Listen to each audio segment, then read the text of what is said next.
And welcome to Stallions Baseball here at Cantines Field. This is Curtis Jorgensen. And that's Pico Scala. And we have baseball underway. Joe Nellis on the mound for the Stallions as they look to take out the Albany Dutchmen. The Stallions, the last team in the East, trying to clinch that fourth playoff spot. The Dutchmen already have punched their ticket, so they're just trying to play spoiler tonight against Saugerties. Yeah, Stallions so close to clinching that fourth spot. They had a great chance to do it yesterday when they had a doubleheader against the Onondaga Flames, but unfortunately they dropped both of those games, so each game getting more and more critical for them now. Yeah, the magic number down to 2.5, but that means the Stallions have to win at least 2.5 games, or Utica has to lose 2.5 games, something that will probably happen, but a disaster can happen, and Utica can catch fire. The Stallions are not in yet. Yeah, we'll have to see. So the Stallions are out there, and the first pitch is being thrown out by a Lion. You know, Cantine. He's he gives the nod for the pitch. He's coming set, and he's taking a look around. Night here at Cantine Field, around 70 degrees. Nice breeze here as it's the second to last home game of the season, so it's the second to last video broadcast of the season. And unfortunately, I am away this upcoming weekend, so it's going to be my last broadcast of the year. So I know, sad. Kurt, it's very that sad. Makes me sad. But I have had, holy moly, I don't know if you could hear that over the speakers, but some loud static from the microphone. I've had a great time this year. As this has been, it's just a ton of fun doing these broadcasts, and I got to say thank you to the fans. You guys have been terrific, and your comments keep us in the game the whole time, and it's great interacting with all you guys. So thank you so much for being great fans.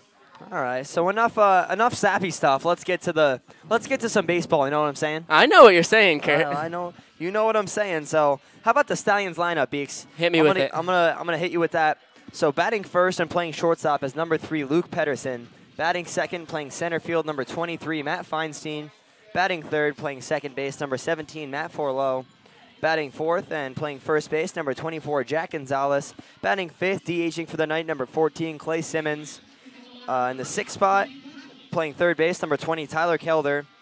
In right field and batting seventh, number 2, Jesse Uttendorfer.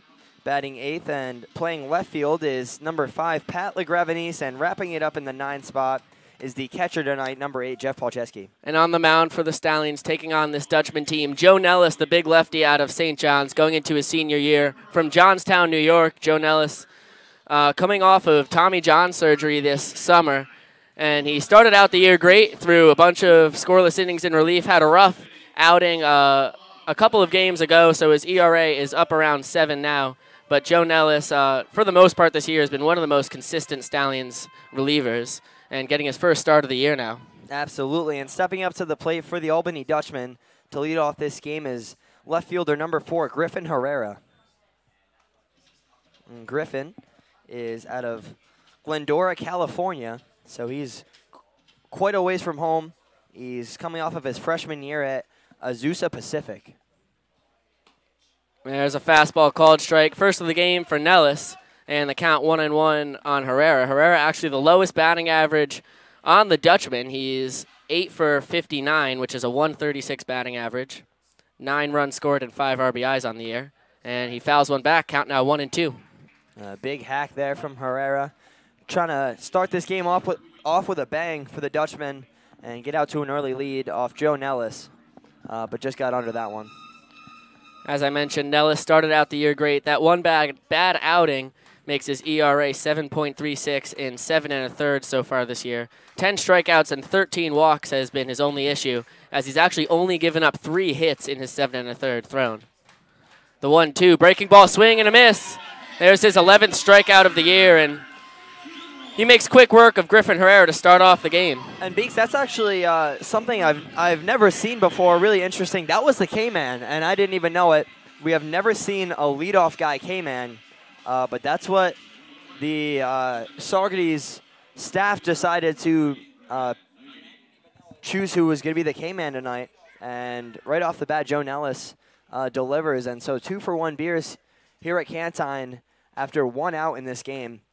So safe to say it's going to be a pretty good Friday night for some of these folks. I like the aggressive move from the Stallion staff, and Joe Nellis cashing in on the opportunity to get the K-Man out of the way, first batter into the game, as the right fielder, Brad Knighting, steps into the box and has a 2-0 count on 2 fastballs up.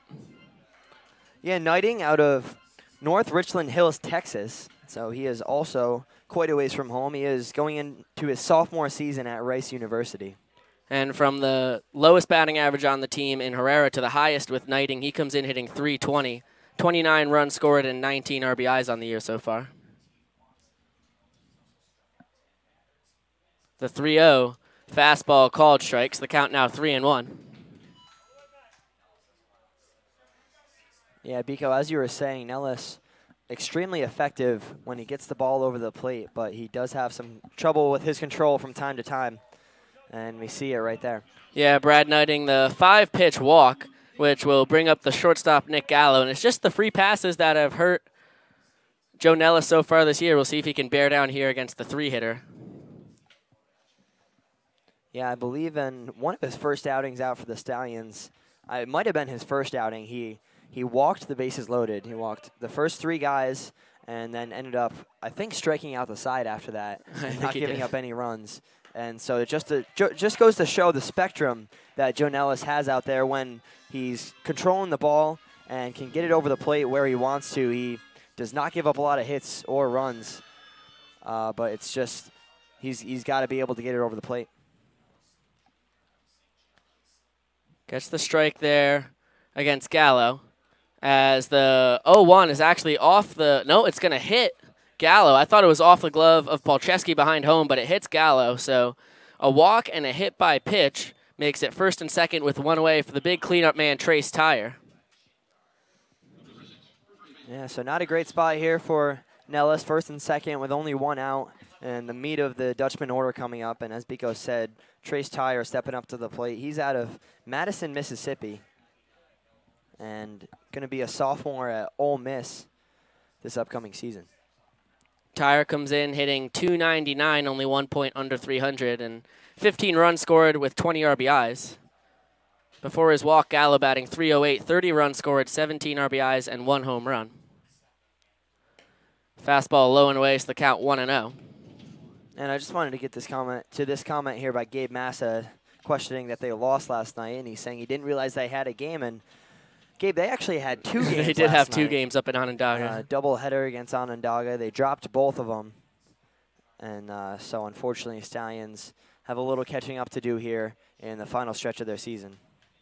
In case you want to view the broadcast of those games, it was broadcasted on the Onondaga Flames Facebook page. So if you look up Onondaga Flames, they have a broadcast, and you can check that out. Here's the 2-0.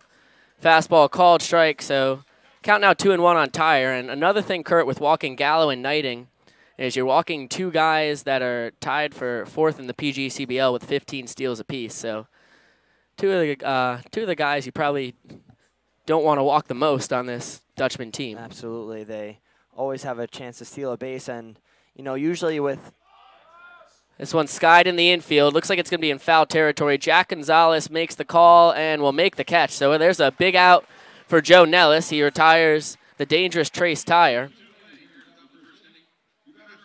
And that's going to bring up the center fielder, Justin Childers. Yeah, Childers out of Pickerson, Ohio. And he'll be going into his senior year at Ohio Dominican this upcoming season. Yeah, and Beeks, as you were saying, those 2 guys with a lot of speed out there on the bases right now, and also you know usually with the lefty there, if there's a man on first, you can hold him on a little bit better than if you're a righty. But with a man on second now, there's not much you can do about it. It's exactly the same as if you were a righty, and so Knighting could get a little bigger lead out there and possibly swipe third.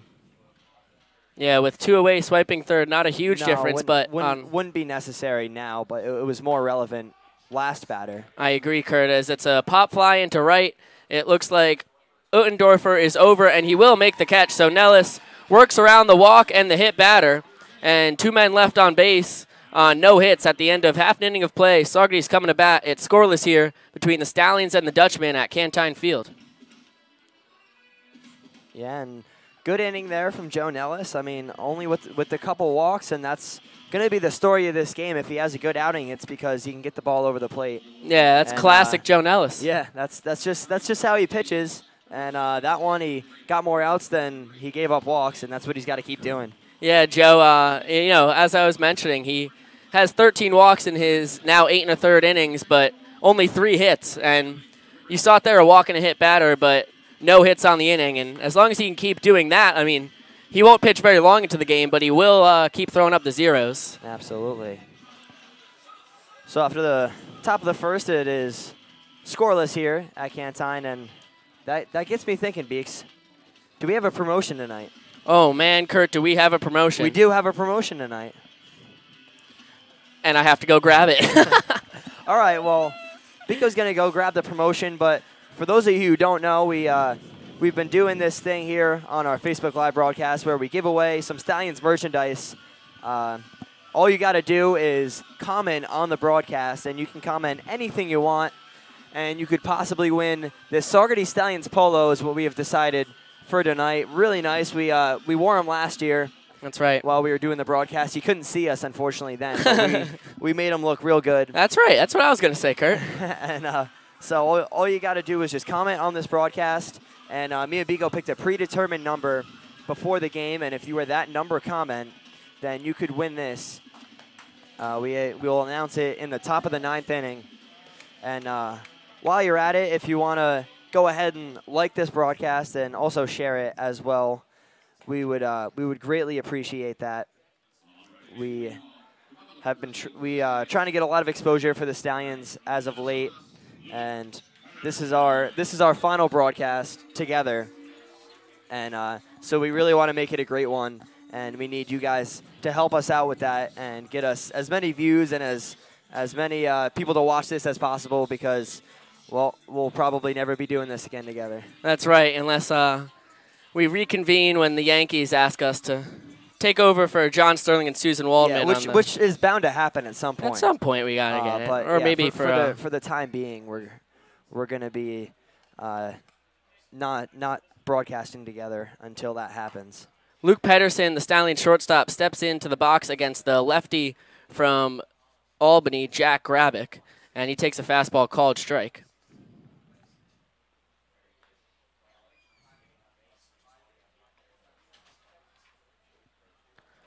And he fouls that one off third base side. So the count quickly 0-2 on Pedersen.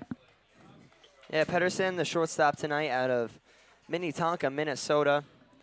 And he'll be going into his senior year at Minnesota University. Luke comes in hitting .280 with 27 runs scored and 17 RBIs as the 0-2 just misses. And the count 1-2. Pedersen also only has 16 strikeouts in 150 at-bats, so not a guy who that is incredible. Goes down via the K often. Absolutely, and that's what you need. I mean, nothing good can happen when you don't put the ball in play. At least if you do happen to put it in fair play, there's a possibility for an error or even like a little infield single, beat out the play or whatever. So that's really something you'll love to see out of your leadoff guy. Able to spoil the 1-2 there, so the count remains the same. Josh Wilbur asks, Biko, do we still have a shot at the playoffs? And not only a shot, right now the Stallions holding on to the 4th and final playoff spot in the East. Their magic number is 2.5 as Pedersen slaps the breaking ball. It's fielded by Grabick, who throws in time for the first out of the game. Pedersen able to put the breaking ball in play, but Grabick able to throw him out. Yeah, and that's exactly what we were just talking about. I mean, that was a phenomenal pitch there from Grabick. And it was a really tough one to hit for Pedersen, and all he did is just flick his wrist out at it. Didn't hit it hard, but did put it in play, and I mean, Grabick still has to get the ball and make the throw over there, and anything could happen in between. And so, I mean, he did get out, but you'll love to see your leadoff guy at least putting it in play.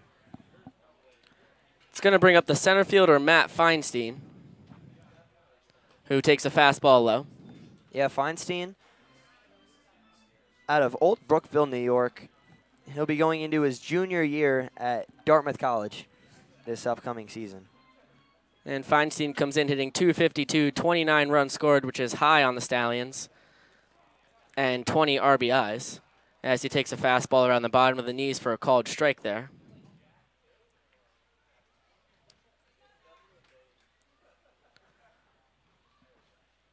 And so lefty on righty matchup here. 1-1 just misses low and in the count now 2-1. And Grabick on the mound for the Dutchman. We haven't talked about him a whole lot. He's out of Guilderland, New York, which is, I'd say, about a 45-minute drive north of Saugerties. Right around Albany. Right around Albany. And he'll be going into his junior season at Bucknell this upcoming year. And Grabick's thrown a whole lot for the Dutchman this year. 25 2/3 innings pitched. He's got a 2-1 record with a 5.61 ERA. 17 runs earned, 19 runs altogether. And 23 walks with 31 strikeouts. So a good strikeout to walk ratio there. But 23 walks in 25 2/3 innings. Almost a walk per inning. But he's striking out much more than one man per inning. So he makes up with it there. The payoff pitch fouled off, and we'll do it again. That one onto Washington Ave down the first base side. Nice piece of hitting there by Feinstein. Just got to put bat on ball and stay alive until you see one you like.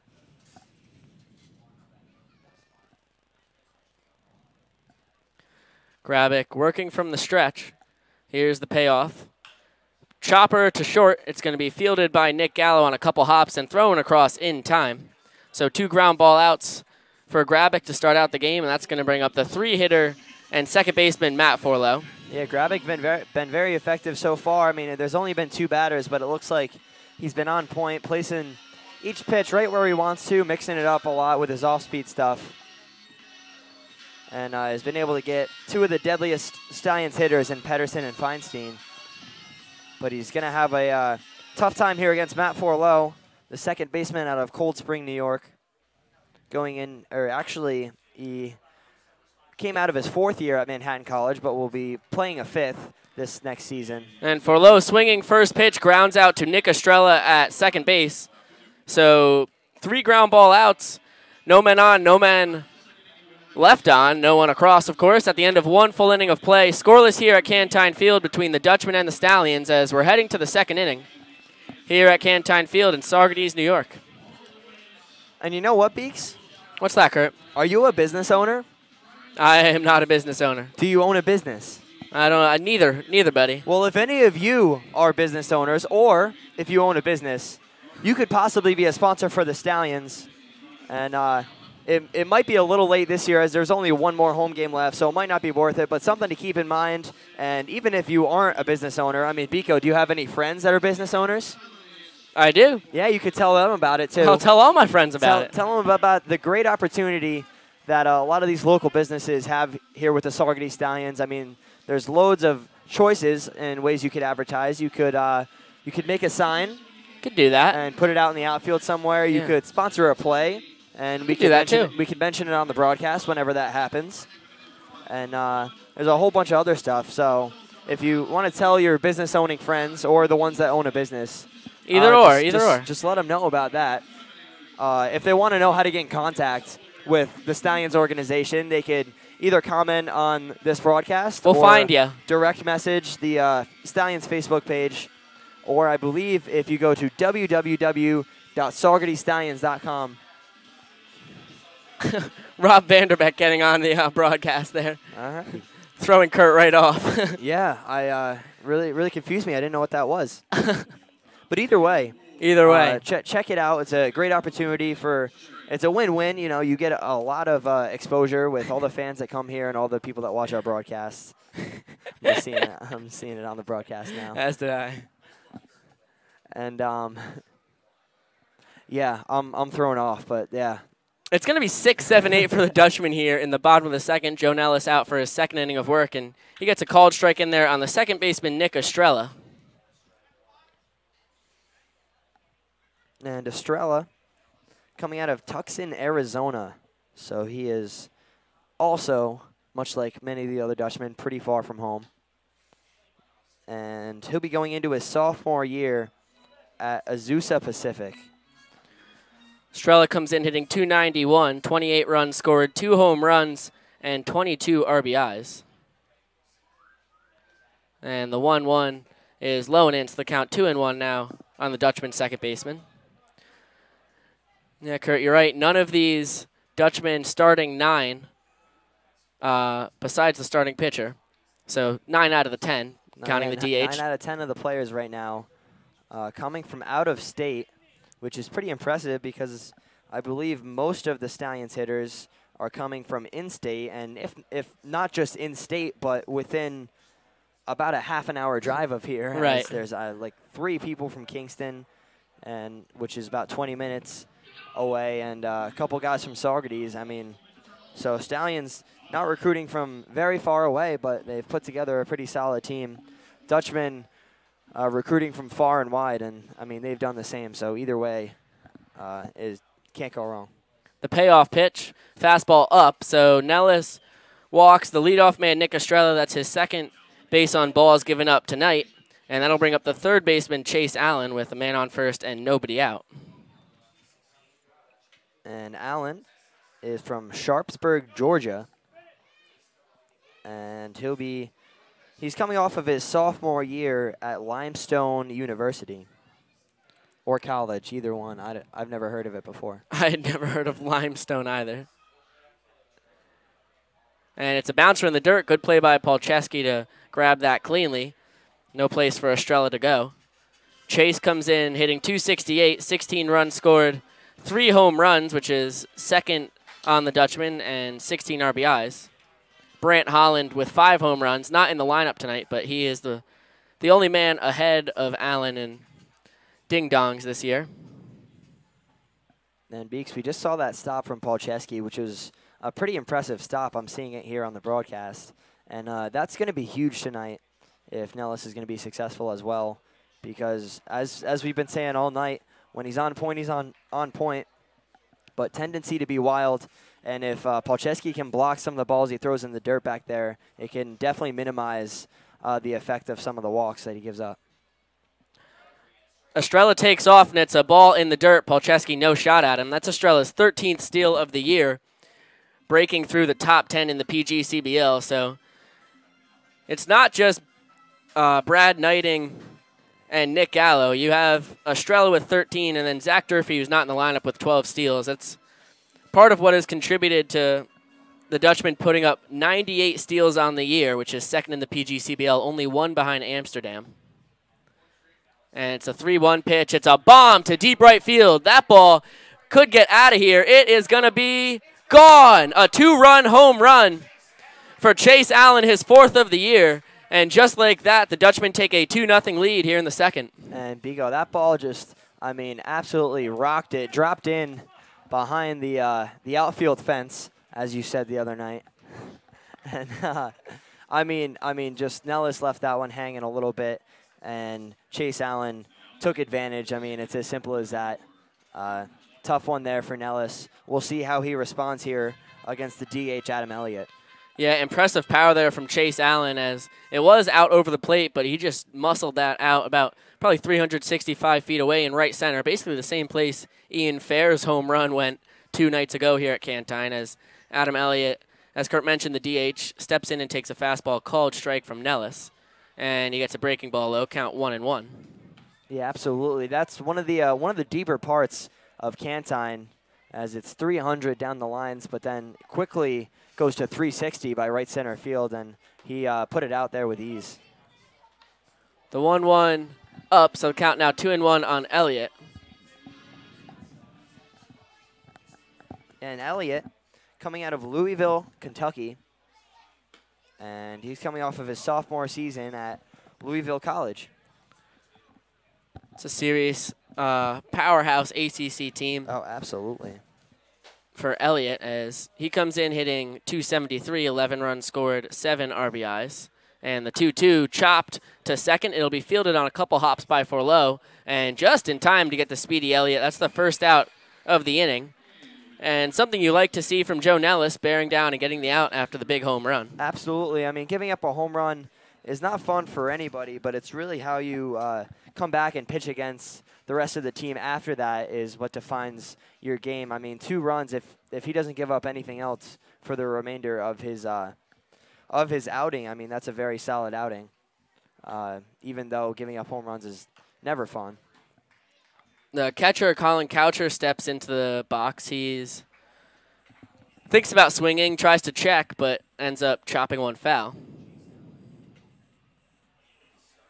Yeah, and Coucher, out of the final guy here in the Dutchmen that is not from New York, he's out of Toledo, Ohio. And going into his junior year, Ohio Dominican, along with the 5-hitter Justin Schilders, their teammates there. Yeah, Schilders, a returning man for Albany, was able to recruit Coucher onto the Dutchmen as Colin comes in hitting .284, 19 runs scored, 1 home run, and 6 RBIs on the year. That's a pretty good recruit, I'd say. And the 1-1 breaking ball just misses, so the count now 2-1. Yeah, it won't look close there from Nellis, and those are definitely pitches he needs to get the calls for. The 2-1. A little loopy liner. It's going to be picked at second by Forlow, and he'll throw on to first. Tough play for the Stallions second baseman, but he handles it. And there are 2 outs here in the top of the second. Yeah, absolutely. Those are some of the toughest balls to field, as he caught it off a short hop, and it was also a little spinner, so looks like it took a little bit of a weird hop when it hit the ground. Before Lowe charging it, getting it off the short hop, and just confidently knowing he can go grab that ball and make the out for Nellis on the mound. Brings up the leadoff man, Griffin Herrera. He's 0 for 1 on the night with a strikeout. He is also the K-man and the only man who has struck out for Albany. He takes a fastball for a ball, so the count 1-0.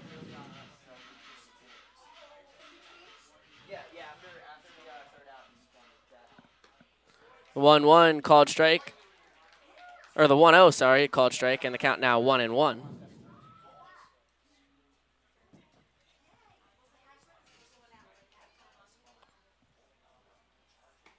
Fastball inside, the count now 2-1.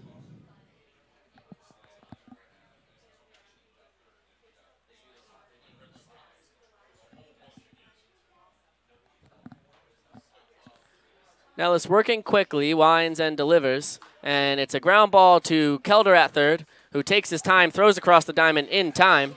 So Nellis able to bear down after the 2-run home run, but the Dutchmen do strike for those 2 on 1 hit.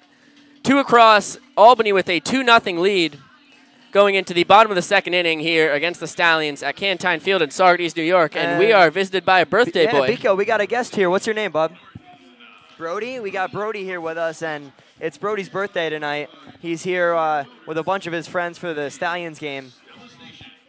And there you go. There, you're on TV, bud. You can wave to the camera, all the people out there. Do you have anything to say to them? Go Stallions. There nice. We go. Hey, thanks for coming in, bud, and happy birthday, Brody. It's always great to be visited by the birthday boys and girls here in the broadcast booth. They love it. We love it. It's great for everybody. They are, yeah. They're always very cute. So the Stallions will look to climb back. Only an inning and a half in here, but they're down 2-0 on the big 2-run home run from Chase Allen into right center. And they'll have to go against a guy who they have not had success against this year in Jack Rabick. So we'll see what they can do against the big lefty from Albany. Yeah, and they've got to get the bats going quick. They don't want to fall too far behind the Dutchmen here. And they got a good opportunity right now with Jack Gonzalez, Clay Simmons, and Tyler Kelder coming up right now, 4, 5, 6. And so there we go.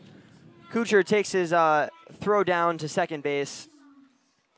And now we got Brody over there now announcing. He's doing it all up here in the Crime Doesn't Pay broadcast booth. That's right. Announcing Jack Gonzalez, who's stepping up to the plate, did a phenomenal job there. Gonzalez out of Orlando, Florida. He'll be going into his junior year at Stetson University. Yeah, and Jack has been a rock in the cleanup spot all year for the Stallions. Comes in hitting .270, 28 runs scored, which is second on the team, and 27 RBIs, which is first. He takes a big swing and miss on the first offering from Grabick there. Yeah, and also notable for Gonzalez is he has tied for second in the whole PGCBL in doubles with 13. The leader having 15, and so he's not too far behind. Count now 1-1 on the Stallions first baseman. Lefty on lefty. Grabick, even though there's nobody on, always working from the stretch. The 1-1 fastball paints the outside corner. Count now 1-2. Yeah, so Gonzalez, after the big hack before, he's just got to choke up on the bat and try to put the ball in play. Here's the 1-2. Fastball misses, and the count now 2-2. That's a good pitch there, though, from Grabick. Looks like might have been a purpose pitch. Put it outside, see if he could get Gonzalez to chase it, but fortunately Gonzalez didn't bite.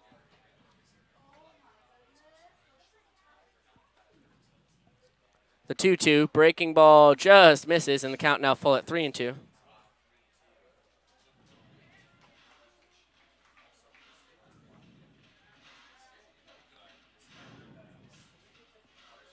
So we got Clay Simmons coming up after Gonzalez. Gonzalez trying to spark a little rally for the Stallions, but unfortunately there, swings right through that fastball, and that'll be the first out of the inning. Yeah, Grabick beats him 3-2 there, just power versus power, and Jack with the fastball by Gonzalez. So that'll bring up the DH Clay Simmons for the Stallions. And Simmons out of Center Hill, Florida, and he'll be going into his senior season at Marshall University, originally coming from the University of South Florida. He takes a breaking ball, called strike from Grabick there. Simmons, one of the newer additions to the Stallions, has been phenomenal. Comes in hitting .360 as he's 9 for 25. Absolutely. I mean, the Stallions outfield suffering a lot of injuries. Most notably, their almost everyday center fielder, Nick Campana, and he went down with an injury, had to go home for the rest of the season. And I mean, Clay Simmons has filled his spot just almost perfectly. It's a strike 3 there, but Simmons going to get down to first, and the ball's actually going to go into right, but Nick Estrella backing up over at second. So a 3-pitch strikeout of Clay Simmons puts him on first base, just like you write it up. And that's going to bring up the third baseman, Tyler Kelder. Yeah, I think he knew that one was going to be in the dirt. He wanted to get on base any way he could. A real team player, Clay Simmons is. Yeah, aggressive move there. Yeah, it's very, very risky, but it paid off for him there. And so stepping up to the plate here is third baseman Tyler Kelder. He's right out of Kingston, New York, only about a 20-minute drive south here of Saugerties. And he'll be a freshman at St. Bonaventure University next year, coming right out of high school. And he was a key part in Kingston's run at the Final Four for Class AA in New York, along with relief pitcher Jeff Hayner, who is also a Stallion. Big swing and a miss on the fastball there. Count 1-1. Kelder comes in hitting .286, 13 runs scored, and already 24 RBIs on the air, second on the Stallions, only to Gonzalez.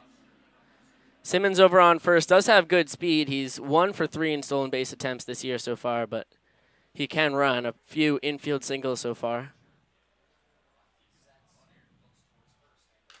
Foul tipped right off of the mask of Colin Coucher, and looks like Dustin Stetson's going to go out to the mound to give Coucher a second to recover from that one. Yeah, it seems like Coucher's all right. Didn't really phase him too much, but it's always good to give him a little recovery time and get his bearings about him. If you know what I'm saying. Oh, I know what you're saying, Kurt.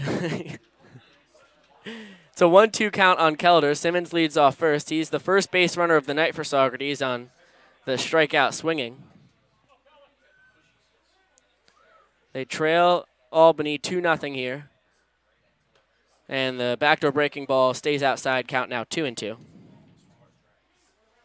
Something interesting about Tyler Kelder is he has 112 at-bats this season and only 3 walks. Does not like to see pitches go by. If it's in the strike zone, he's usually hacking at it.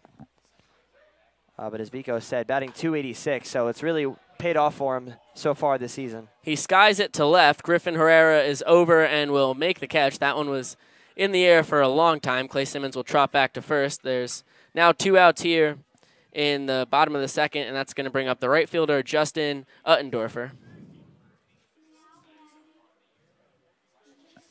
And there we go, Brody making another announcement here about Uttendorfer.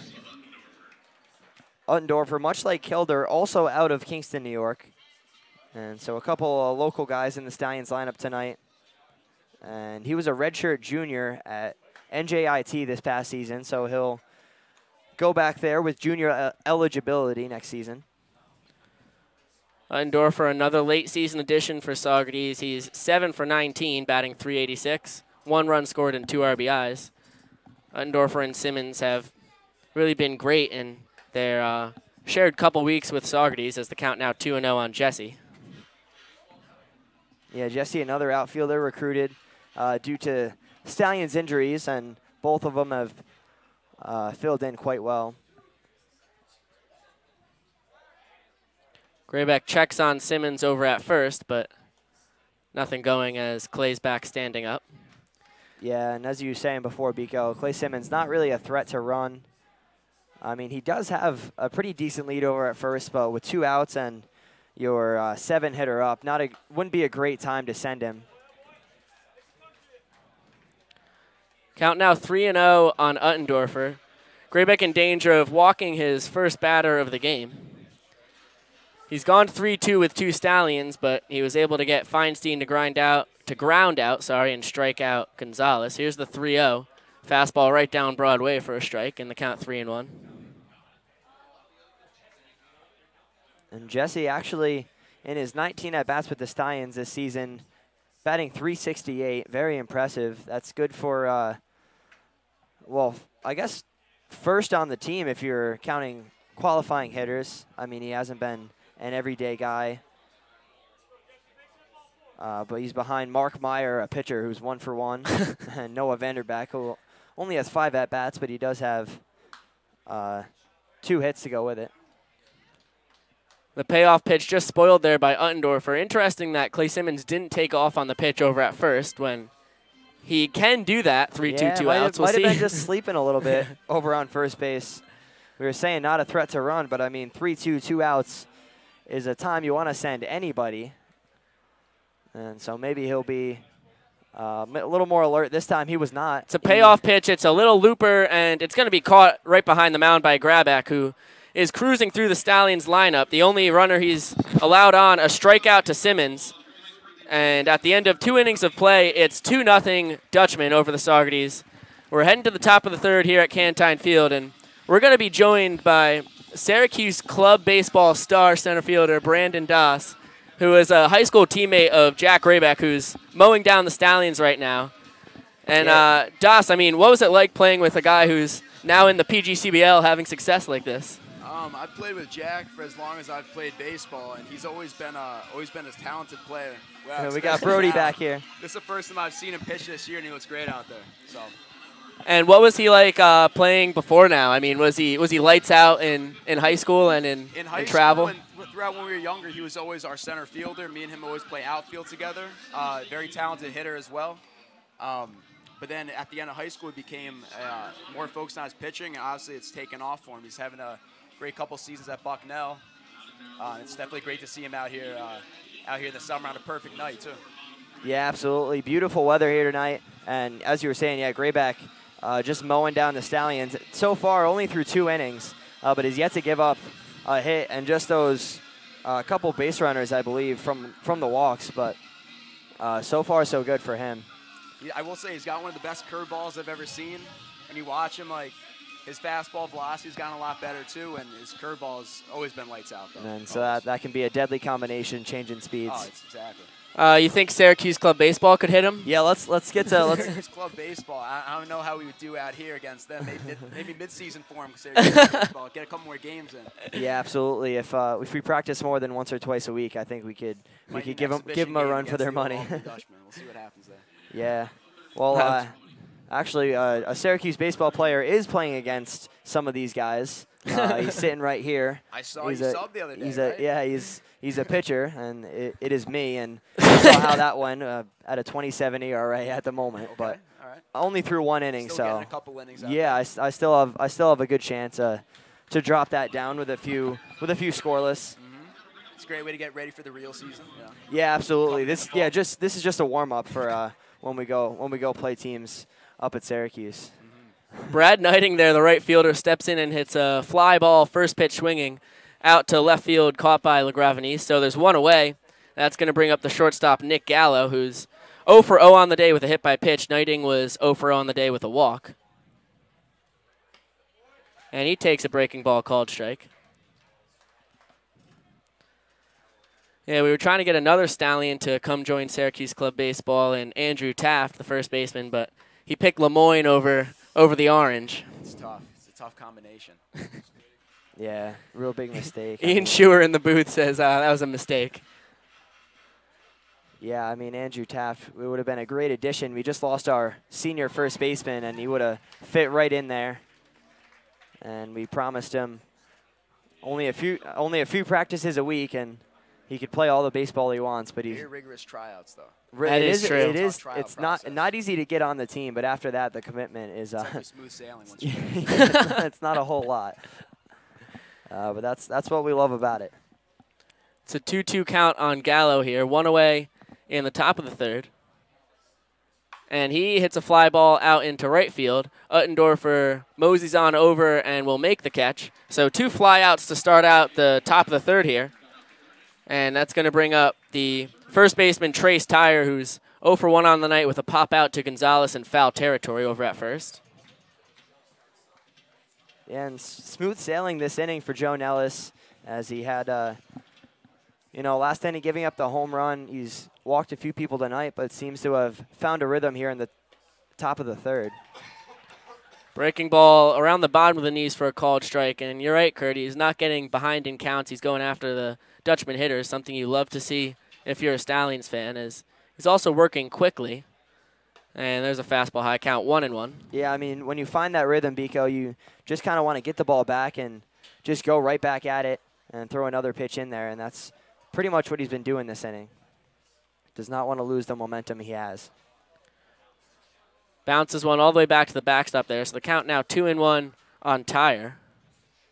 We got Tom commenting here, saying, "Hey, Biko, I'm back." And it's all right. You don't have to say hi to me, Tom, but I'll say hi to you, Tom. Tuning in all the way from, I believe it's Hong Kong. It is Hong Kong. Hong Kong, China. Was a Saugerties exchange student, and he unfortunately had to head back to China, I believe in early July. But he's still watching the Stallions from afar. One thing you mentioned, Das, you said that Grabick was a great hitter. He hasn't gotten an at-bat for the Dutchmen this year, but He has not gone that bad. I think as they get closer to playoff time, maybe with some of these games, they might toss him in the lineup. That's what I was hoping. 300 hitter. Yeah, I I think mean, you gotta give him a chance. He's got a little speed on the bases. I think they have that third playoff spot clinched, so it might be worth throwing him in there for a pinch hit. I was hearing Every whispers now in the and wind then. that he was hitting doubles in batting practice yesterday. Of course, there's no one out in the field, so a double can turn into a triple, but give him a chance out there.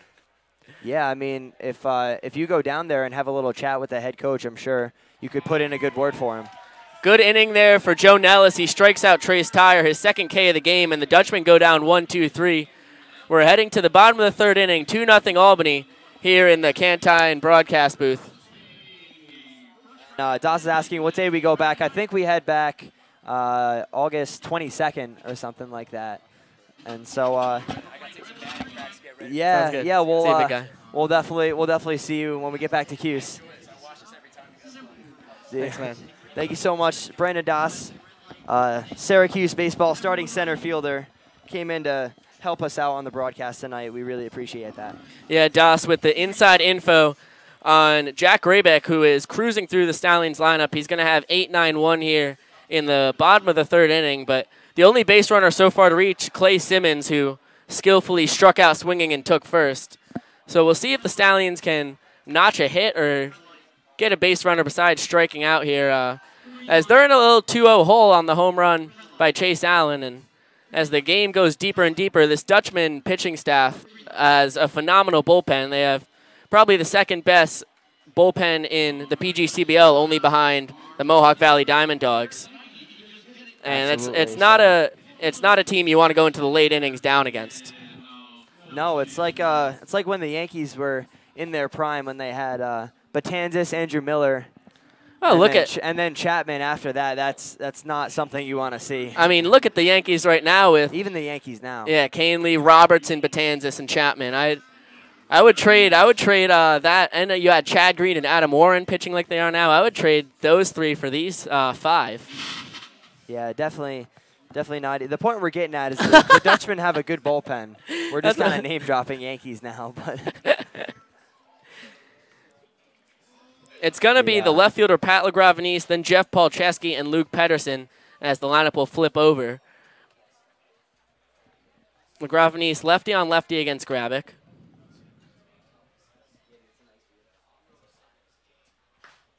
And he gets a fastball called strike and the count 0-1. LaGravenese coming into this game batting .261. So a pretty good season for him so far. He skies one to left field, but looks like Griffin Herrera's under it, and he will make the catch. So 2 pitches, 1 out here in the bottom of the third. It's going to bring up the 9-hitter and catcher, Jeff Palczewski. Yeah, Palczewski out of West Seneca, New York. And he'll be going into his sophomore season at St. Bonaventure University this upcoming year. Was playing for the University of Buffalo, but unfortunately the college decided to cut their baseball program along with numerous other sports programs. 7 other D1 teams. Yeah, it was like diving and there's numerous others. So unfortunately, Palczewski having to find a new home and just recently decided on St. Bonaventure, and they're getting a heck of a player. That they are. Jeff just starting to heat up in the summer. Started out slow, but there's a line drive up the middle. It's actually going to be backhanded by Nick Estrella, and he's going to throw just in time to throw out Palczewski, but good win on it there. Jeff comes in hitting 172, but as I mentioned, he had a slow start, and he's been heating up ever since. And so 2 quick outs for Grabick, and that'll flip the lineup for shortstop Luke Pedersen. He's 0 for 1 on the night, much like every other Stallion who's come to the plate, as Grabick still has yet to give up a hit. Pedersen grounded right back to the pitcher in his last at-bat.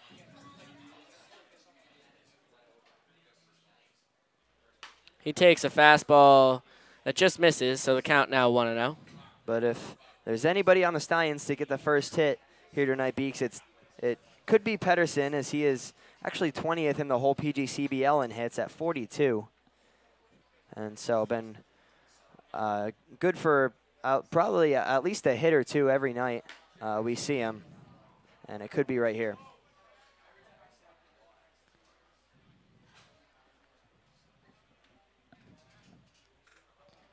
Yeah, those 42 hits that you mentioned, a team high by the Stallions by 10. Next closest is Tyler Kelder with 32. I'm sorry, only by 1. It's Pedersen, Gonzalez, and then it drops down to Kelder. It's a 2-1 count on the Stallions shortstop. Saugerties still looking for their first hit of the night, and he slaps one up the middle. Going to be a tough play for Estrella, who throws to first in time, and another 1-2-3 inning for Jack Grabick, who is mowing down the Stallions.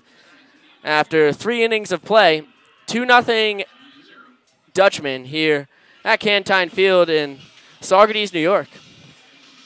And Biko, you know what I've been wanting? What have you been wanting, Kurt? I've been wanting a Saugerties Stallions polo shirt.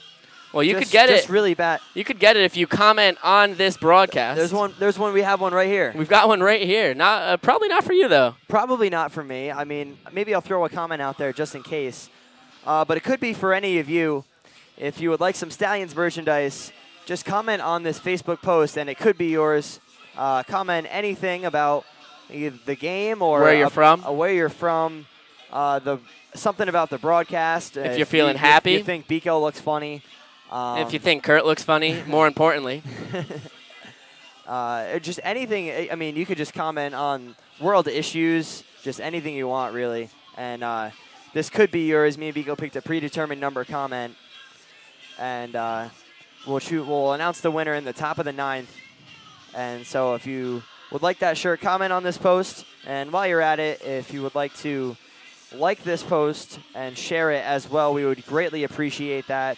We've been getting a lot of hype for our Facebook Live streams, and it's in part due to all the people who tune in, watch, and then like and share it and get the word out about Saugerties Stallions baseball. So if you could please do that, that would be fantastic. Also, me and Biko's probably last broadcast together. Probably the last one, Kurt. And so we want to make this one as fantastic as possible, and showing some love with the like and share button would make us feel pretty happy. It's going to be 5-6-7 for Albany here in the top of the 4th inning. Joe Nellis out there for his 4th inning of work. He's pitched great, only one mistake, the 2-run home run to Chase Allen. That's also the only hit he's given up tonight. Justin Childers 0 for 1 with a fly out to Uttendorfer and right.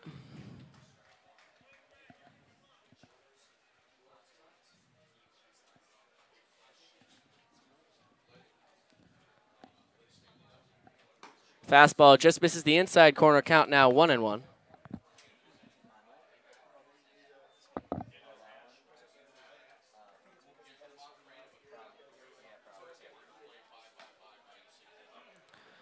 One misses, the count now 2-1. Tom says, I'm watching the Stallions at the Hong Kong International Airport with his Stallions polo shirt on. Tom, I absolutely love to see that.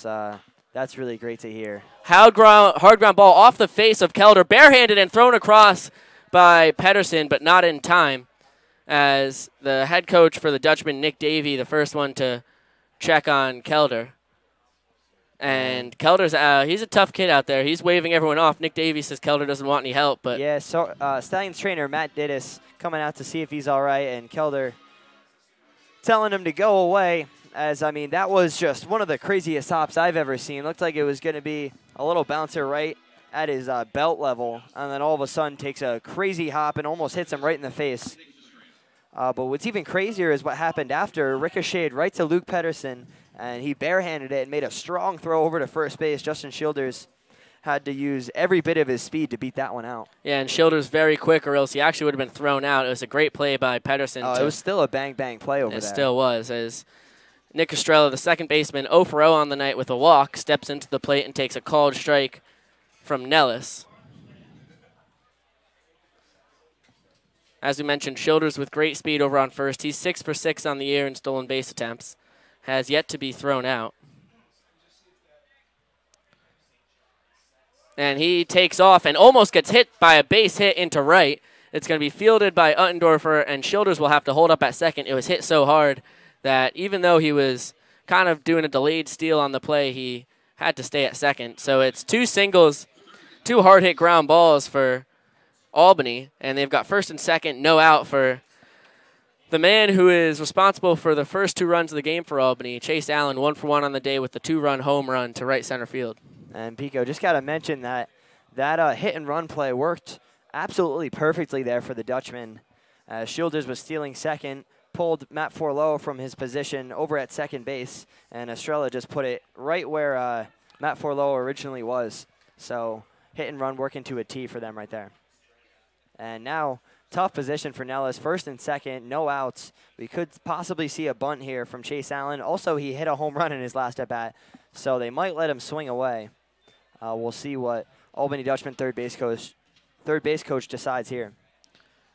Yeah, it was also Allen's 4th home run on the year, which is only 1 less than Brant Holland for the team lead and 2 more than anybody else on the Dutchman. So one of your more dangerous hitters here. I have him swing away, especially with the 2-0 lead. You don't want to take the bat out of his hands. Double steal, a ground ball to shortstop. Pedersen fields and throws to first in time. But the double steal does keep them out of the double play ball. And it's second and third with 1 away. Yet again, I mean, Dutchmen they're doing some funny business on the bases, and it's been paying off for them. as the hit from Nick Estrella came because Justin Shielder, stealing second, pulled Matt Forlow from his position. And that one, I mean, could have been a possible double play ball on Chase Allen's ground ball to shortstop. And instead, on the double steal, it moved both runners over into scoring position. And now with 1 out, that'll bring up Adam Elliott. Yeah, the DH for Albany, 0 for 1 on the day with a ground out to second. He hits a ground ball to Pedersen at short. The throw will be to first in time, but a run does come across in Justin Childers, and just like that, Albany takes a 3-0 lead. Just manufacturing a run. Yet again, the small ball is working perfectly for the Dutchmen, just moving people over station to station on ground ball hits right where they're supposed to be. And, yeah, as you said, manufactured that run perfectly. I mean, they did have 2 singles, but then getting those guys over after that, all coming from some small ball. It's going to bring up Colin Coucher. The catcher is also 0 for 1 with a ground out to Forlow at second. And he takes a ball just low. Nick Estrella 90 feet away from making this a 4-run game over at third with 2 outs here in the top of the 4th inning.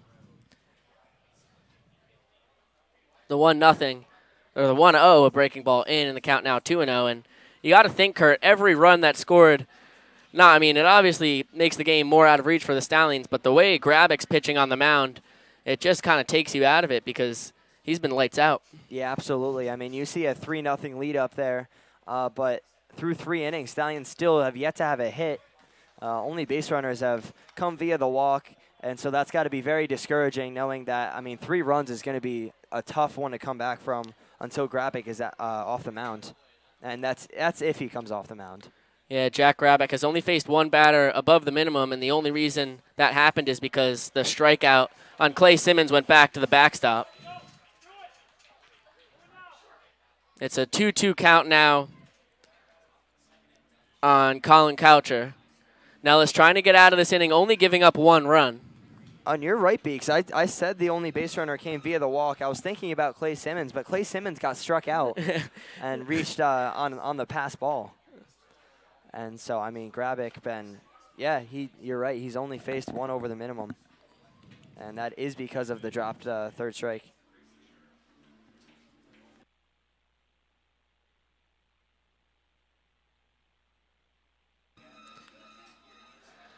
It's going to be a payoff pitch here to Colin Coucher. And it bounces in the dirt, and a run is going to score. So a walk for Coucher. And Nick Estrella is going to come in for the 4th run of the game on the wild pitch from Joe Nellis. And just like that, 4-0 Albany here in the 4th inning. Yeah, and I said that earlier, Beeks. I mean, Nellis sometimes spiking the ball. And I said Palczewski back there going to have to be a brick wall if he wants to keep those base runners to a minimum, not give them any free bases. And unfortunately, that one, real tough one to block and just got right over Palczewski's head. So Steve Freer is going to go meet with Palczewski, Gonzalez, and Nellis at the mound as there is a lot of action in the Stallions bullpen, and it looks like they're coming into Coach Whitaker saying that whoever's up is ready to throw. So we'll see if they let Nellis try and finish out this inning. Can't see who it is on account of the Dallas Hot Wieners large sign that's across the entire fence just in front of the bullpen. And so it's going to be a mystery man when he hops out of the bullpen. But we'll let you know who it is as soon as we can see him. Another thing that walk to Coucher does is flips the lineup over for the left fielder Griffin Herrera. The leadoff man is 0 for 2 on the day with a strikeout and a ground out to third base.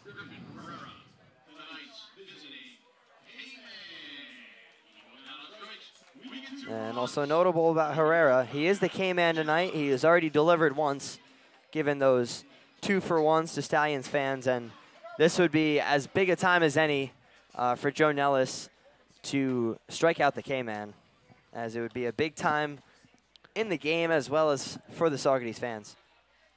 It's a 1-0 count now on Herrera. Coucher over at first base. Don't sleep on him just because he's the catcher. He's 5 for 6 on the year in stolen base attempts. And it's a high fly ball deep down the left field line in foul territory. It's going to fall into the Stallions bullpen, and that was probably would have stayed in the park if it was fair, but that was probably going to be off the wall. That was a bomb in foul territory by Herrera. Yeah, I mean, basically pulled it about like 75 degrees to his left. I mean, way out in front of that one, but you're right, Beeks. If that was fair, that was going a long way. Because it wasn't fair, it's just a long strike, and the count's 1-1 on Griffin. As Coucher takes off for second, it's a ground ball base hit into left field. Coucher rounding second, and he's going to head back as he thought better of taking third base with 2 outs. It would have been a bang-bang play, but no need to do it with the heart of your lineup coming up and 2 away. No, I mean, you're running off the bat with 2 outs, and so second base is good enough scoring position.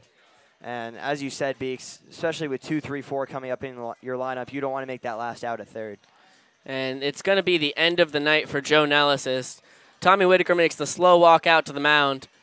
Joe throws 3 2/3 innings, giving up 4 runs on 4 hits, along with walking 2 and hitting 1 batter. And the runners on first and second will be Joe's. We'll see who. And so here we go. We got the guy who was just up in the booth with us, and now all of a sudden he's on the mound. It's Ian Schuer. Boy, Ian had to get ready quick. Yeah, he got called right out of the booth, and he's now in there to pitch the 6'2", 205-pound lefty out of Lincroft, New Jersey, and he's coming off of his freshman season at Manhattan College. And Schuer, a similar story to Joe Nellis, as long as he can throw strikes, he is a very effective pitcher. So far on the year, he has a 9.36 ERA in 16 1/3 innings. What stands out to you is 22 walks compared to his 9 strikeouts in his 16 1/3, which has contributed to the 17 runs that he's given up. So we'll see what Schuer can do here in a situation with first and second, one of the best hitters on the Dutchmen, if not the best, in Brad Knighting, who comes in with a .320 batting average at the plate. And Schuer's got 1 out to make. It's a big one. Absolutely, and both of the runners on base right now are Joe Nellis is responsible for, and so he's hoping Ian Schuer can come bail him out and keep this game at 4-0. Something notable about Joe Nellis, he also, much like many of the other Stallions pitchers who have been starting games as of late, is usually a relief pitcher. Nellis coming in late in games for the Stallions. Right up until this game, I believe this was his first start. And so just kind of getting thrown right into the fire. Stallions asking him to pitch long innings after he usually only throws 1 or 2. And so that could have possibly affected him a little bit because, you know, trying to throw as many innings as you can is a lot different than coming in and getting 3 outs. Yeah, that's right, Kurt. And one thing we mentioned about Joe coming into the game, he'd only given up 3 hits in 7 1/3 innings, and he only gave up 1 hit in the first 3 innings tonight, but into the 4th inning here is when he gives up the 3 singles, which doubles his total of hits in the year coming into the game. Fatigue could have had a bit of a factor in it, and as you said before, I mean, Nella's coming back from Tommy John surgery, and so he's still recovering just this summer from that, and so to get thrown into a game like this and trying to throw some long innings could get tiresome for a guy like that. Fastball misses there from Schuer. It's lefty on lefty. Brad Knighting, the right fielder, as I mentioned, one of the best hitters on this Dutchman team, comes in hitting .320. 0 for 1 on the night with a walk and a fly out to LaGravenese in left. The 1-0, a bunt attempt. It's skied in the air, but it's going to fall in foul territory right in between Palczewski and Kelder. So interesting idea there from Knighting with a runner in scoring position and 2 away, trying to lay down a drag bunt. Yeah, I mean, it's definitely not a terrible idea because he is a lefty. He has some speed, and with runners on first and second, a bunt down third base. I mean, Kelder has kind of got to cover third, so it would have to be Ian Schuer's ball. So definitely an idea, but also, as you said, runner in scoring position. You want to get a hit out into the outfield. Coucher takes off for third. The throw from Palczewski in plenty of time. Coucher thrown out trying to steal third. So the double steal did not work for the Dutchman at the end of the inning. And the damage is done, though, on 3 hits and a walk. 1 man left on base. 2 runs across for Albany. And at the end of 3.5 innings, the Dutchmen lead 4-0 here at Cantine Field in Saugerties, New York, as we head to the bottom of the fourth. Yeah, another interesting decision there by the Dutchmen. I mean, the running earlier that inning really paid off for him, but you really, classic rule of baseball, you don't want to make the first or the third out at third base. And right there, getting thrown out at third, very questionable. He was already in scoring position. Really no need for that, especially with your number 2 guy at the plate. Yeah, your number 2 guy, guy who leads your team in batting average. And Coucher does have terrific speed. He was 5 for 6 on the year in stolen base attempts. Just a couple at-bats ago, he had second base stolen before Griffin Herrera hit the single to left field, but no need to attempt that when you're already in scoring position. You're right, Absolutely. Kurt. And the so, Dutchmen run themselves out of a rally there. Yeah, possibly could have. But we'll let that go for the time being because there's something more exciting going on the field. It is Stanley the Stallion and that Lion from earlier who was supposed to throw out the first pitch and ended up just eating it, just gobbled the ball up. Something I've never seen before. It was definitely one of the more interesting first. I can't even call it a first pitch because there's no ball that was pitched. That's right. But so the Lion out here causing a whole lot of chaos, and also leading the crowd along with beloved Stanley the Stallion in the Macarena, and the people love that. And it's a great duo. Usually you don't see lions and horses running around together, so it's quite an interesting sight. That's what happens in Saugerties. Everyone comes together here at Never know what's gonna Cantine. happen. Yeah, there's something about Cantine Field that just brings everybody together, no matter what species you are. That's right. It's going to be 2-3-4 for Saugerties, still looking to get their first hit of the night, as Jack Grabick has been terrific on the mound. Feinstein 0 for 1 on the night with a ground out to Nick Gallo at short.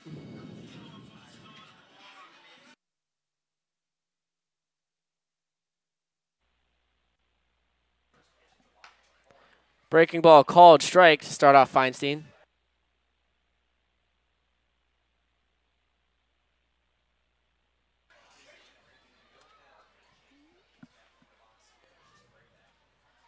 Grayback comes set and comes home. The 0-1 low, and the count now 1-1 on Feinstein. Yeah, we got 2-3-4 in the Stallions lineup right now.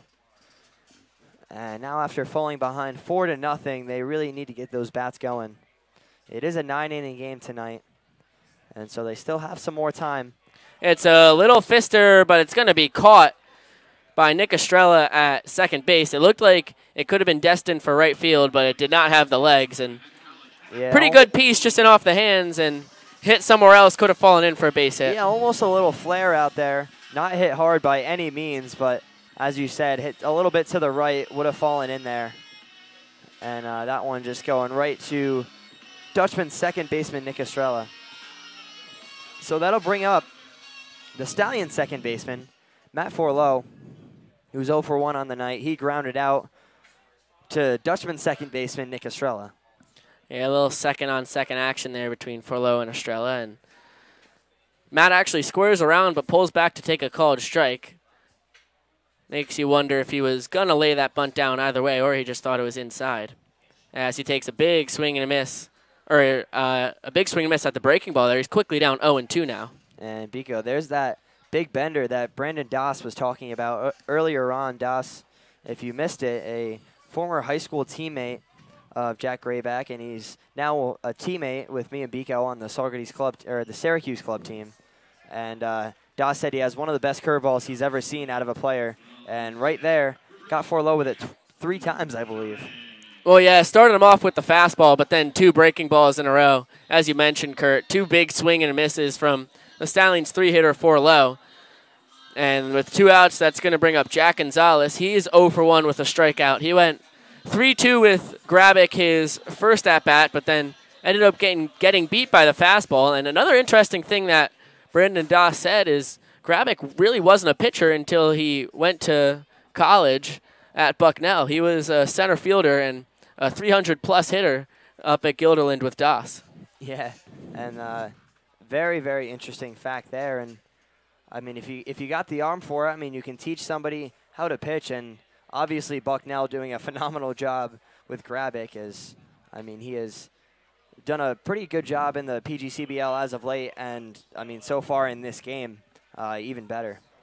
Yeah, it's a quick 0-2 count on Gonzalez as Grabick has retired every Stallion tonight except for the strikeout that Clay Simmons reached first base on. The 0-2, breaking ball in the dirt, but low and away. And good stop behind home by Colin Coucher, although nobody on base, so it doesn't matter. Just looked nice. Sure did, if you know what I'm saying, Beeks. Oh, I do know what you were saying, Kurt. Grabick comes set, and here comes a 1-2 to Gonzalez. Fastball just misses low, and the count now 2-2.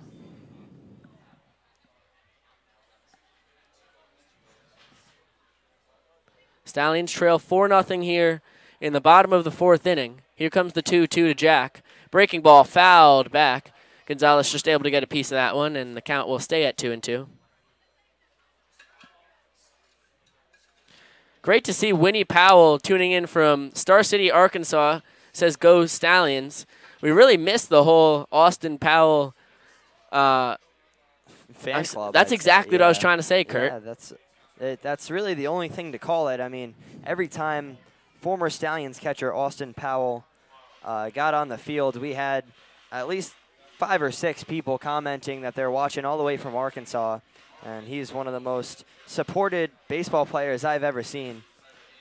And it's nice to see that his relatives are still tuning in to watch some Stallions baseball, even though he's not on the team anymore. He had to go home, went down with an injury that they didn't want to get any worse, and so decided to call it quits for the season. But Powell was definitely beloved by not only his fan club back home, but a lot of people around Saugerties and the Stallions. And you saw Grabick strike out Gonzalez for the second time tonight. Grabick absolutely dealing a 1-2-3 inning with 2 strikeouts as well. And Stallions still trail 4-0 heading into the top of the 5th inning.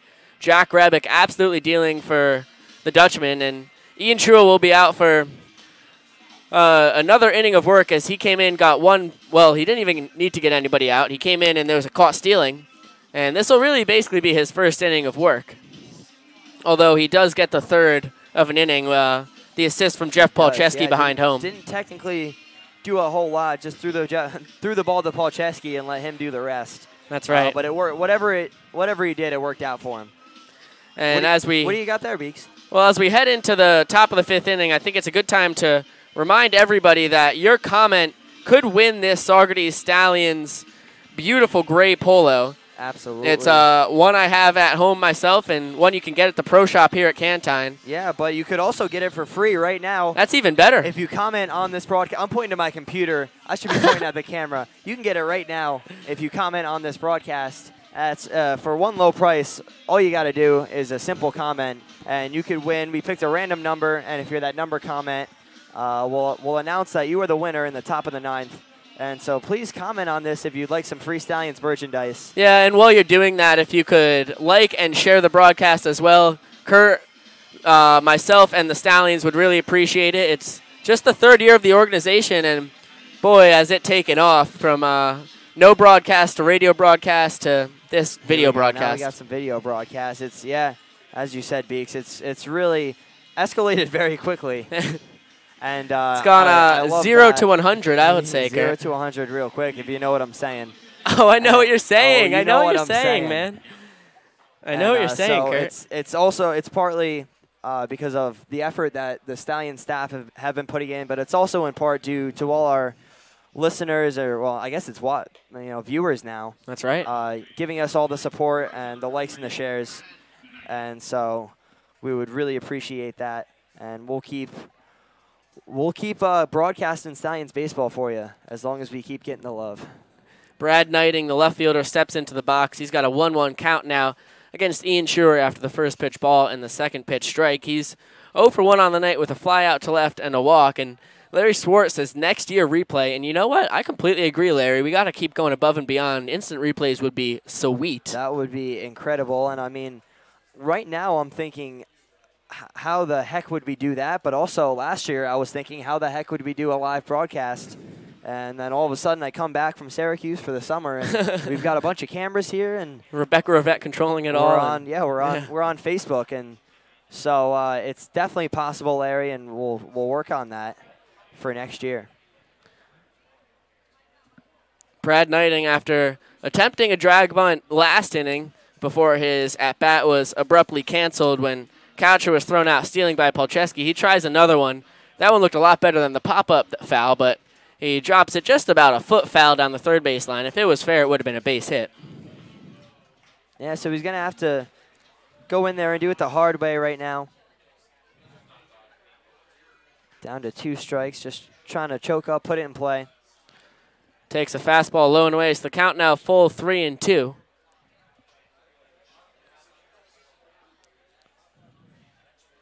And this is not a guy Schuer wants to put on for free. Can't lose him here at on the 3-2 count, as he's got some good speed. The payoff pitch. Dutchmen have been running a whole lot. Yeah, as you mentioned, Kurt, they've been running a whole lot tonight and a whole lot all year long. Yeah, in general.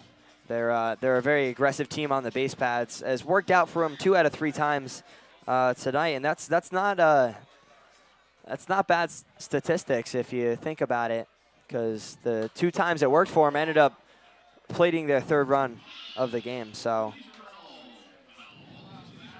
it's Schuer doing a good job though. 3-2 came at him with 2 straight strikes. Doesn't want to give him anything great to hit, but also doesn't want to put him on for free.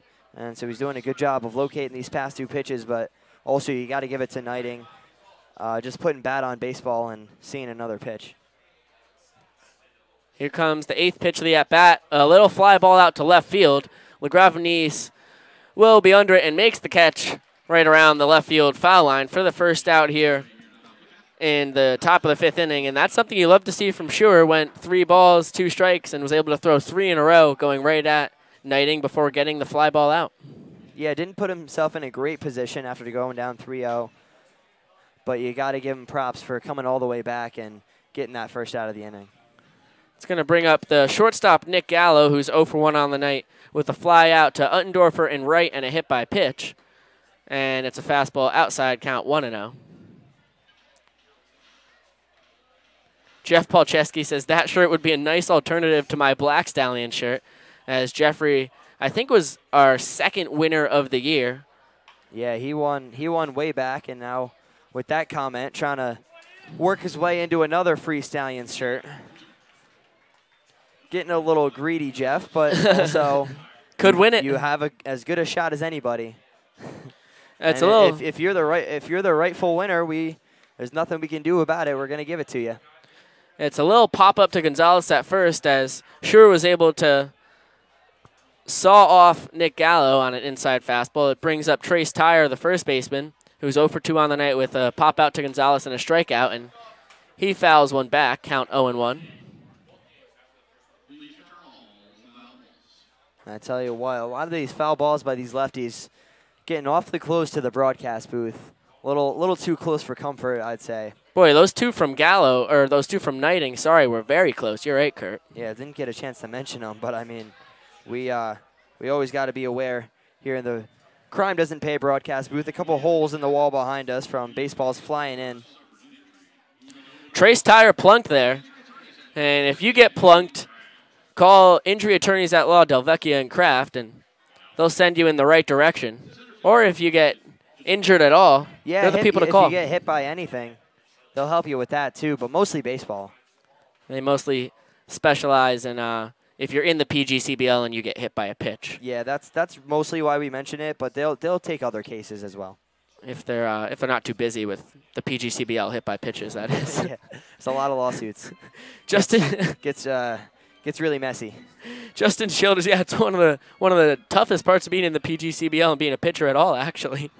Justin Childers 1 for 2 on the day, a single, a run scored, and a fly out to Uttendorfer in right.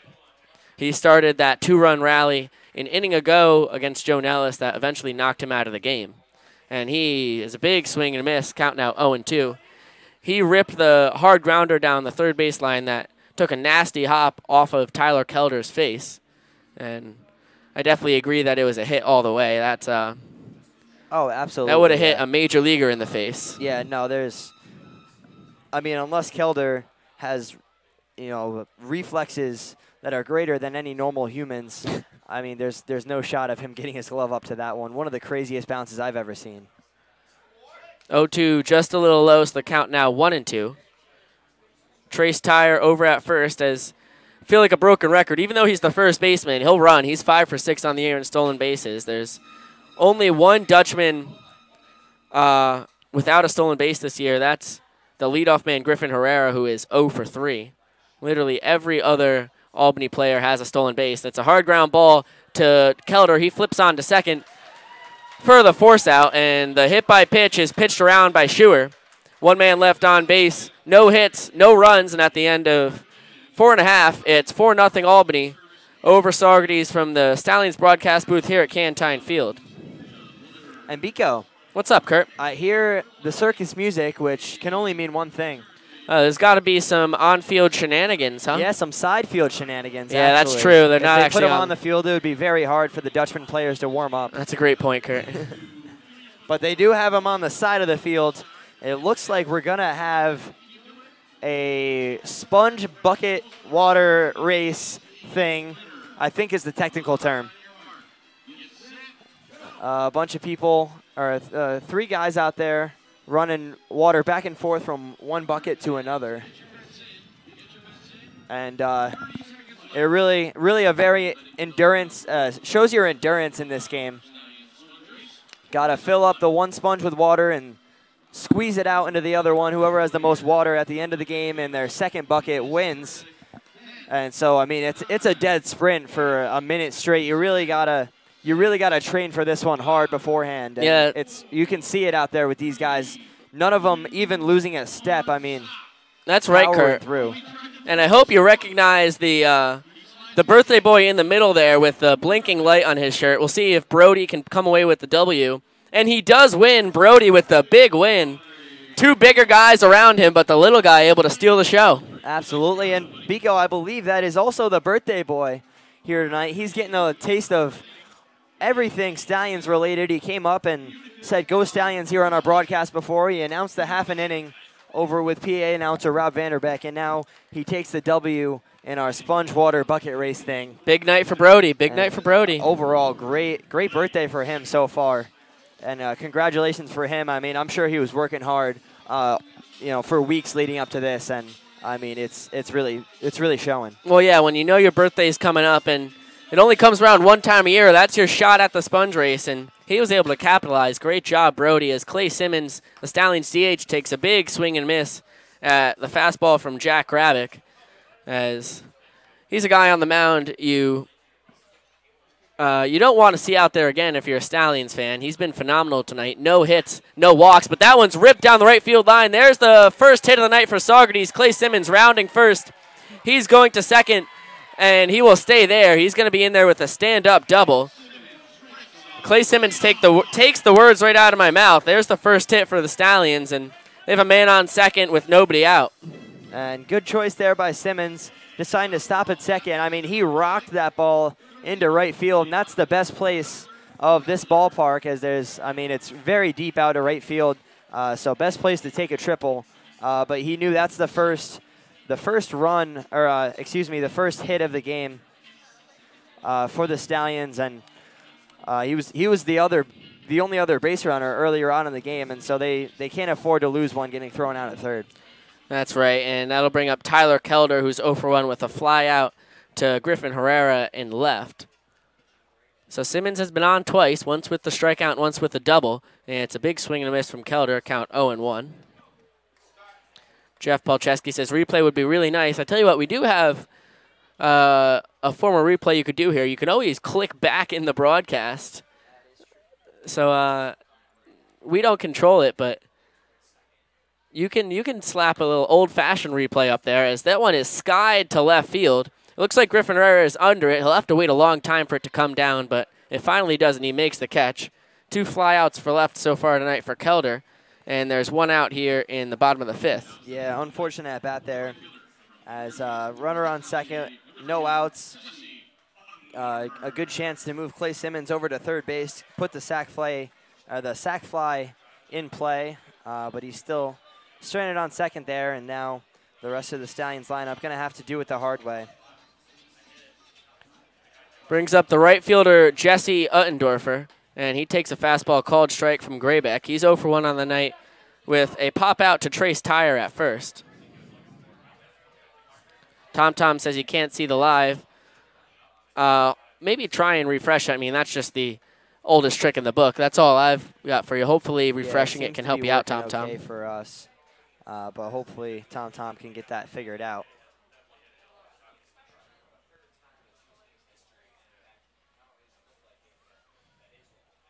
Here's the 1-1 to Uttendorfer. A line drive, little looper up the middle. It's going to be fielded by Gallo, who throws across in time to get Uttendorfer.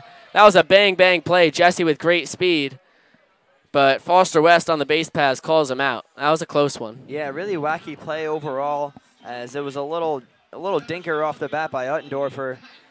And Clay Simmons was going to hold off at second base on it, but saw that it was slow enough that he could probably make it to third without getting thrown out. And as you said, Uttendorfer with some serious speed, and he was busting out of the box, and it was slow enough to make it a tough play for shortstop Nick Gallo, but yeah, just enough arm strength to get it over there. Pat LaGravani sends one out into left field, but it's tracked down by Herrera. The Stallions get a man 90 feet away, but can't get Clay Simmons in. They do get their first hit of the game, but strand him on third base. At the end of 5 full innings of play, the Dutchmen still lead the Stallions 4-0 here at Cantine Field in Saugerties, New York. We're heading to the top of the 6th. Yeah, it's great they got their first hit, but they got to string a couple more of them together if they're going to win this game. But I suppose a double for their first hit is a good start. But definitely got to step it up a little bit if they're going to come back. We'll hit up some of the comments here, as that sounds like any of these comments can win this Saugerties Stallions gray polo. A random comment will win it. It's really, and really we'll just give you a quick tease of it, just a little flash to keep you thinking about it. It's it can make you look very stylish. Me and Biko had ourselves each had ourselves one of those shirts last year when we were doing the broadcast. It's a throwback. It is a throwback polo, and it could be yours. And also an additional thing about it is it's great camouflage in the winter. That's a great. Snow around. Where'd you get that idea, Kurt? I don't know. Just thought of it off the top of my head. You don't think I didn't see a comment by Jeffrey Palczewski or anything. Would be great camouflage up in Syracuse, where it's a super white winter. Yeah, it's pretty much the entire school year is pretty much white, so we would blend right in. Josh Wilbur says it's Rory's birthday, so a big happy birthday to Rory Bizignano, who has been one of the best fans on these broadcasts every night and sending probably more likes than anybody else could possibly send. A guy who loves to spam the likes, something we love to see. He does. I mean, I see the thumbs up button flying across the screen. And you know Rory's on there. I know he's watching. So we always really appreciate that. Also, a comment I wanted to get to earlier that made me chuckle, but I didn't get a chance to mention it, was Jason Young. After the K-Man striking out in the first at-bat of the game, there's 2-for-1 beers for the fans. Jason Young saying, wish that, they could get those 2-for-1s delivered. Good luck, Stallions. I thought that was very funny. We'll see what we can do about that. I mean, I also think there's some pretty good deals at a couple of gas stations in your local area. Yeah, go up to them and tell them that the K-Man struck out. Yeah, I'm sure they'll give you some sort of discount. In Cantine Field in Saugerties, New York. No matter where you are, should work out, right? Yeah, so that one definitely made me chuckle. Larry Swart now just saying, I will trade my comments for a Stallions win. It's a bold move, Larry. Yeah, not many people would do that. You gotta give him props for that. Many people would like to hold on to their comments. Yeah. But he's a real team player, and trading him in for a Stallions win. We'll see what happens. That's what you love to we'll see. See if it's enough. See if the baseball gods will accept your offering, Larry. Yeah. Baseball gods not in the Stallions' favor tonight so far, if you know what I'm saying, Beeks. Oh, Kurt. Do I know what you are saying? Oh, you know what I'm saying. I do know what you're saying. You know what I'm saying is that there's a new pitcher on the mound for the Stallions who will be facing 6, 7, 8. Nick Estrella, Chase Allen, and Adam Elliott here in the top of the 6th inning. As Ian Schuer comes in, throws an inning and a third, and pitches very well. An inning and a third of shutout that the Stallions needed. Yeah, and so stepping in on the mound now is number 26, Nick Teeter, the 6'3", 220-pound righty, right out of Saugerties, New York. And he'll be going into his junior year at St. Rose College this upcoming season. Teeter, the hard-throwing righty. We got a little background on the Albany Dutchmen starting pitcher, Jack Grabick, from Brandon Doss earlier. And now you'll get a little insight about Nick Teeter right here from the two of us, as Biko and myself both played with Nick basically our whole lives. I mean, we were on any baseball team he was on. We pretty much were on as well. And we've hit against him a fair share of times as well. And that was never fun. It's never fun, actually. Teeter I've never had a good time hitting against Nick Teeter. No, it's not a fun time. Teeter unfortunately missing this past college season at Hudson Valley Community College with due to Tommy John. He's just coming back very recently. I believe he's only had 1 or 2 other innings of work this season for the Stallions. He also usually a fielder and hitter for them. He's a phenomenal hitter and can play pretty much anywhere in the field. But what he really loves to do is pitch, and it's nice to see that he finally gets the opportunity here after his arm's starting to feel a little bit better. Yeah, Nick Estrella fly out to right there, so good start for Teeter. Estrella was 1 for 1 with a single, a run scored, and a walk.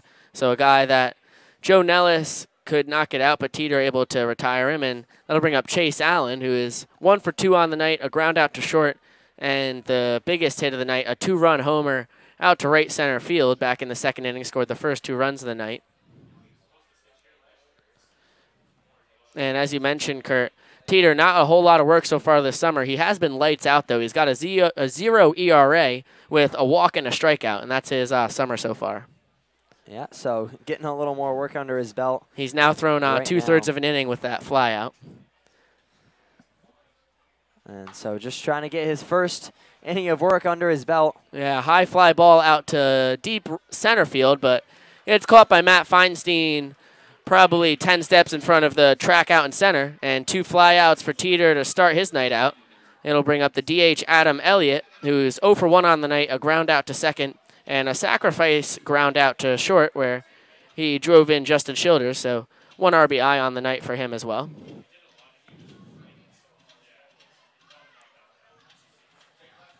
And I tell you what, Beeks, the sky is as beautiful as I've ever seen it here at Cantine.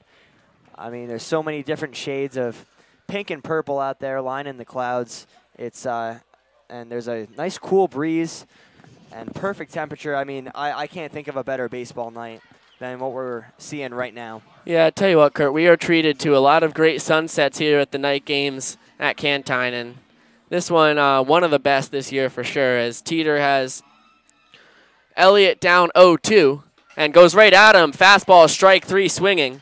So Teeter comes in, gets a 1-2-3 inning, throws less than 10 pitches, and the Stallions will try and back him up. They trail 4-0 heading into the bottom of the 6th inning from the Stallions broadcast booth here at Cantine Field.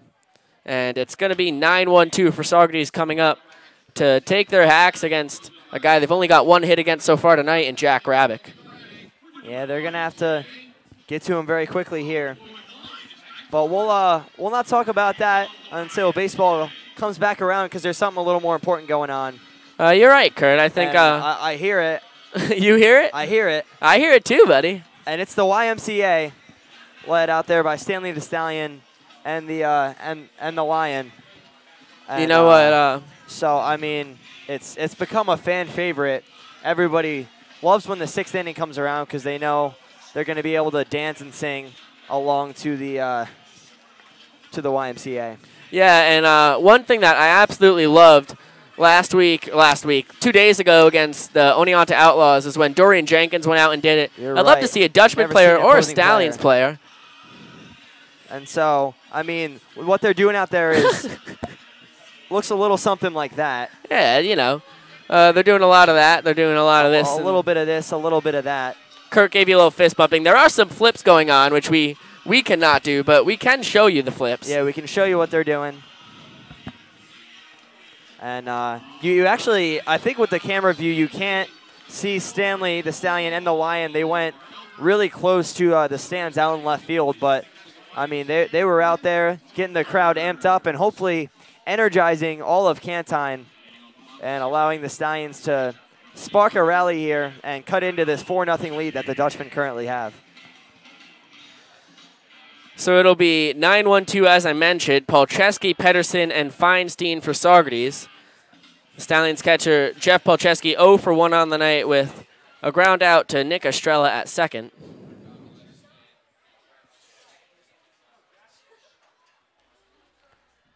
And he shows bunt but takes a fastball high. So the count 1-0. Chase Allen over on third base, playing even with the bag, but he had a good jump charging in when Polcheski squared around. Jack Grabick out for his 6th inning of work. So far only 1 hit for the Stallions against the hard-throwing lefty with a tremendous breaking ball, as Brandon Doss told us earlier. It's probably his best pitch and something that the Stallions have not been able to hit so far tonight. Grabick has 4 strikeouts through his 5 scoreless so far, and Polcheski gets the ground ball, but it's going to go off the glove of Trace Tyre over at first. So an E3 gets Polcheski on, and the Stallions have the leadoff man on here in the bottom of the 6th. And not exactly the way probably Polcheski had in mind that at-bat was going to go to spark off a rally, but nonetheless, he is still on base now for the top of the order for the Stallions, and this is as good a time as any to try and eat into that lead. The leadoff man, Luke Pedersen, 0 for 2 on the day with a pair of groundouts, 1 to Grabeck at the mound and 1 to Estrella at second. And he shows bunt but takes a fastball called strike. I tell you what, Beeks, I'm seeing the sky for the first time here on the broadcast. I mean, it's something in person, but also the broadcast makes it look phenomenal too. It's really a sight to see. I can't understate it. As you were saying before, we've seen some nice broadcast or some nice sunsets here at Cantine, and this probably one of the best ever. Pedersen showing bunt both times. He takes a breaking ball in the dirt that time. Polcheski with good speed over at first. He's 1 for 1 on the year in stolen bases. As we mentioned, that the Dutchmen have 98 stolen bases, only 1 behind Amsterdam for first in the PGCBL. The Stallions do not run. They have 38 stolen bases, which is last in the league. Pedersen tries another drag bunt, but comes up empty on a fastball around the letter. So the count now 1-2. Luke will have to be turned loose.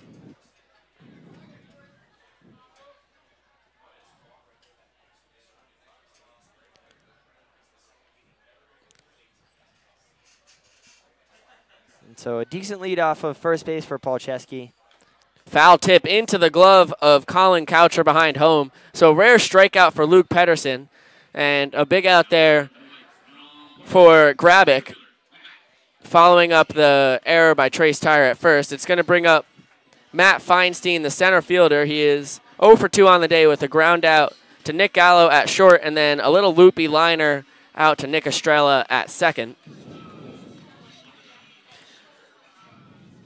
Down 4 runs with some good speed at first. Kurt, would you put Polcheski on the move? It's a ground ball base hit into left field, so putting him on the move doesn't matter. It's a base hit by Feinstein. And just like that, it's first and second with 1 out. So fortunately it didn't matter, but to answer your question, Beeks, I probably would not have sent Polcheski personally, just because they are down by 4 runs. They can't give away any outs for free. I mean, it would be nice to have a runner in scoring position, but to be fair, he was kind of irrelevant at the time, as they still would need 3 to even tie this game up. And so I personally wouldn't have thought it was the risk, and they didn't send him, and it worked out for him because now it's first and second with 1 out, and their 3-hitter, Matt Forlow, at the plate. Forlow 0 for 2 on the night with a ground out to Estrella at second and a strikeout swinging. He was a victim of the Grabeck breaking ball his last at-bat, a 3-pitch strikeout, fastball, breaking ball, breaking ball. But ahead in the count here, 1-0. Fastball low, count now 2-0. Grabeck has not walked anyone tonight, but in a hole here against the Stallions 3-hitter Matt Forlow, who does not have a home run on the year, but does have great power. He can put the ball out there. Here's the 2-0. Fastball high, and he gets Forlow to chase. Big pitch there by Grabeck, as would have been ball 3. Yeah, tough one there for Forlow. He would have been right in the driver's seat. I mean, he's still in a pretty good position at 2-1, but at 3-0 was a very different count. And with runners on first and second, it would have been great. But unfortunately, the high fastball got to him.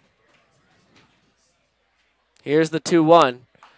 Chopper to Graybeck. Throw to second. 1. On to first. Double play. Just what the doctor ordered for the Dutchmen. And the Stallions get 2 men on the error and the single, but only strand one of them could not get any across at the end of 6 full innings of play.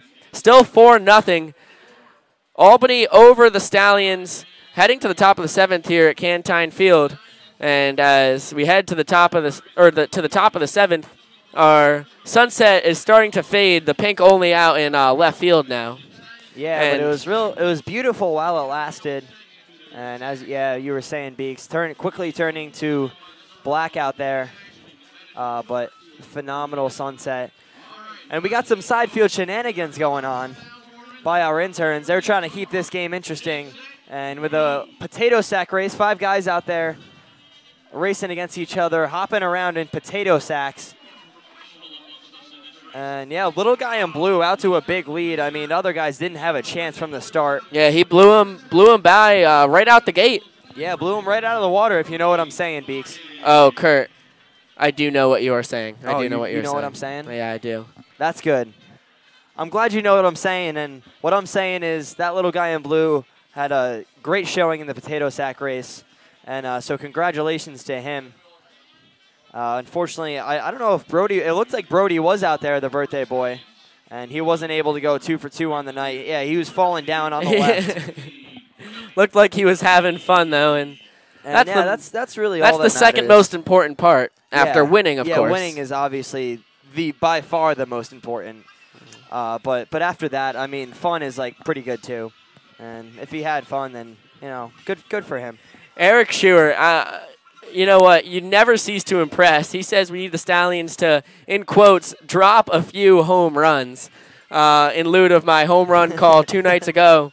That was a good one. When Ian Fair had probably about 365-foot home run. Oh, it was an absolute bomb. Yeah, it was a monster home run. If you saw Chase Allen's 2-run home run tonight, it was pretty comparable to that. And I thought it was going to drop in the outfield, and Feinstein and LaGravenese were both looking at it, and I said it dropped in over the fence because it was out of reach for them. It was a home run. I guess technically it did drop in over the fence. It did drop in over the fence. Just not the terminology most people would use for a hit of that sort. Hey, you know what? I'm not your everyday broadcaster. You're right. You like to keep people on their toes, if you know what I'm saying.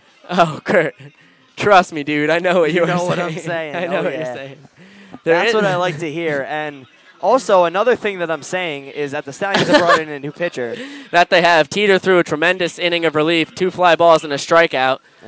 And that new pitcher's name looks like it's number 15, Kelly Colleen, on the mound. The 6'4", 185-pound righty out of South Deerfield, Massachusetts. He is coming off of his freshman season at Franklin Pierce University.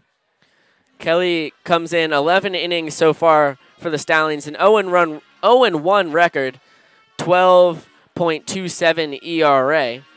His problem so far this year, as we mentioned with Schuer and Nellis, is the base on balls. 13 walks in his 11 innings to go with his 10 strikeouts, 15 earned runs, 20 runs given up in total.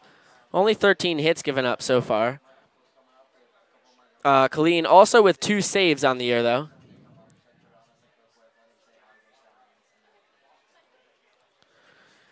Kelly is going to be facing 9-1-2 here in the top of the 7th as he's trying to keep this a 4-run game. Albany with the 4-0 lead. Stallions have not been able to get to Jack Grabick, the starting pitcher for Albany, at all. Colin Coucher, the catcher for the Dutchmen, in at the plate. He's 0 for 2 on the night with a ground out to Forlow at second. And he's actually 0 for 1 on the day. I'm sorry. He also walked and was caught stealing third, which is why I said the 0 for 2, but that doesn't hurt your batting average. No, it does not. But that's the second strike from Colleen, and if he gets a third, that does hurt your batting average. That's right, Kurt. Strikeouts are not good. No, they are not. If you know what